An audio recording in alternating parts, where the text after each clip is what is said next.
Thank you and welcome to One Detroit. We have with us now Jeanie Wilson, a science teacher at Ann Arbor STEAM, a K-8 school, and Patrick Harris, an English teacher at Detroit Achievement Academy, also a K-8 school.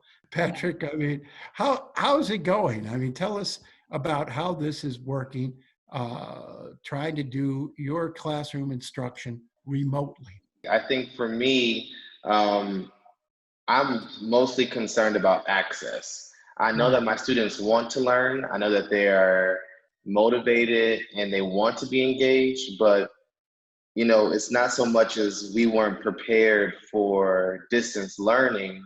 Yeah. I think that we weren't prepared for equity issues. We weren't prepared for access issues. Not that these issues are new, because we know that these issues has existed for forever, right? But we weren't prepared for it to smack us in the face the way that it did when Governor Whitmer said, "Hey, we got to shut it down." And so by access issue, you mean access to computers, access to the internet. How have you dealt with that? Have you overcome it? I think it's a battle. It's something that takes deliberate time and intention. And we have, personally went to families' houses and helped them get connected to internet for those who needed help. And then we've connected them to community resources. So we've helped them to get acclimated to those, free internet, free laptop, resources. Is something that truly is a systematic issue. And so even though students had access to devices or access to internet, there's still a discrepancy with speed. Yeah. There's still a discrepancy with how loud your house is, right? And how many siblings are sharing that device that you have, right? So like when I say access, I mean every student getting the true opportunity to really like show their best work. And I don't think that we have achieved that as a society.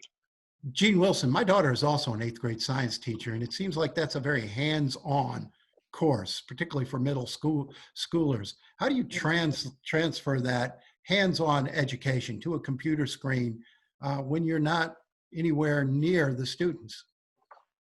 Well, I'm really fortunate that our school is a project-based learning school. So what I was able to do was create projects that had many options, like a menu of projects, so that there were lots of different ways to dive in, no matter where you live, no matter all the issues Patrick just mentioned. There's a lot of issues with access. In my school being very diverse, there's a lot of discrepancy between what people have access to. And so those menus of options, I also worked really hard to make sure I was reading everything out loud so that there was an audio component. But as Patrick is saying, we have no control over the volume in the house, the time they get that device. There's so many things that in the classroom we can provide that we could not ensure access to at home. Are all the students participating? Are you getting 100% of your students online? It fluctuates. We've had at most maybe 80% of students who were, turning in assignments and logging on to the office hours that we were holding every single day. But it was not consistent. So sometimes, that number drops, or sometimes students catch up on assignments. And that's simply because we're living in a global pandemic, right? And so there are some times where you're able and you're up and you're motivated, and then someone in your household gets sick, or someone in your immediate family dies, right? And so I let my students know it's not about the work at this point. And so my job was just to make sure that they knew that I was flexible, I was available, and I was helping them to be, make this work as accessible as possible. School is also very much a social experience. What are they missing? How are they coping? What do you worry about? We set up our Google Meets every day. We have a daily Google Meet starting the very first Monday we were home at 11 o'clock. It sounds like you and I do a lot of the things the same way. At 11 o'clock every single day, and it's very social. I go over their schedule and their checklist of what they need to get done that day. And then we do what's called a morning meeting. We share something. We do some sort of activity. We've been doing a lot of fitness challenges, like the plank. And the kids, they just think it's a lot of fun. But recently, it's been a really good space for talking about like what happened in Georgia and talking about what's happening around the country and what happened in Minneapolis. Kids really want to talk. I found that to be incredibly an important and sacred time. And I actually have had kids say they don't want it to end. They don't want it to end.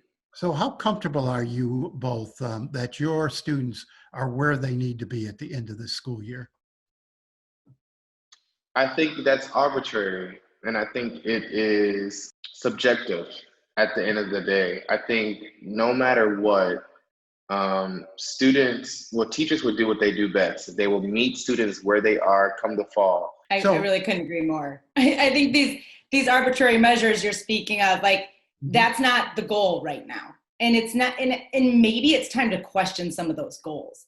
The question is, like, how are the children? Not where they are. It's how are they? And I have heard kids for like maybe the first time in my career saying they miss school so much. They can't wait to get back. And it melts my heart because usually I'm hearing, oh, how many more days? I hate this school. I'm like, oh, wow, great. Jean, what are you worried about come fall? I'm not that worried. I'm like the kids. I want to be back with the kids. I'm hopeful that we're going to see a shift in equity. And we're going to see a shift in that mindset of what a teacher's job is. We serve kids. We make sure they're safe. We make sure their needs are met. We make sure that our lessons are for them. They give them a place in the world. Our lessons are written and designed with the standards and the needs of kids. And I think if that's what we're doing, we're going to be wildly successful. I was going to touch on that and say, I'm a bit worried about the second wave. I know that the second wave is going to come. We're naive to think that it won't.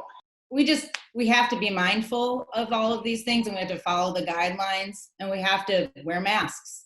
I noticed that. I don't know if masks are a bad idea, but I think we're going to have to. The health and wellness of our children and their families has to come first.